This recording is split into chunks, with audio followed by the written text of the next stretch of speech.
നിങ്ങളുടെ ഹൃദയമാണ്, വസ്ത്രമല്ല കീറേണ്ടത്. ഒരുപാട് നിയോഗങ്ങളുമായി നോമ്പിൽ പ്രവേശിക്കുമ്പോൾ ഓർക്കണം, ഹൃദയത്തിൽ അനുതാപവും മാറാനുള്ള മനസ്സും നമുക്കുണ്ടാകണം. ഭക്ഷണത്തിൽ നിന്നും അകൽച്ച പാലിക്കുന്നത് പോലെ തിന്മയിൽ നിന്നും അകൽച്ച പാലിക്കേണ്ടത് അത്യാവശ്യം.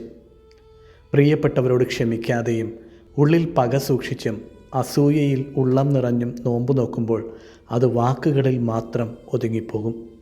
നോമ്പ് നിങ്ങളുടെ ഹൃദയം കീറുന്നതാകട്ടെ. അടുത്തിടെ കണ്ട കണ്ണിന് ഈറനണിയിച്ച ഒരു ചിത്രം, എല്ലാവരും പുച്ഛിക്കുന്ന സ്വന്തം മകനെ അപ്പൻ ചേർത്ത് പിടിക്കുമ്പോൾ ആ മകൻ്റെ കണ്ണ് നിറയുന്നതാണ്. ചില സ്പർശനങ്ങൾക്ക് ജീവിതം തന്നെ മാറ്റിമറിക്കാൻ ശക്തിയുണ്ട്. പ്രിയപ്പെട്ടവർ ചേർത്ത് പിടിക്കുമ്പോൾ അതുകൊണ്ടാണ് ഉള്ളിലെ പ്രശ്നങ്ങൾ ഉരുകിപ്പോകുന്നത്. അവൻ്റെ സ്പർശനവും അത്ഭുതമായിരുന്നു. അവൻ സ്പർശിച്ചവരും അവനെ സ്പർശിച്ചവരും അവൻ്റെ സ്നേഹമറിഞ്ഞു. സ്നേഹത്തോടെയുള്ള സ്പർശനം സൗഖ്യമാണ്. ആഗ്രഹിക്കണം ക്രിസ്തു സ്പർശനത്തിനായി.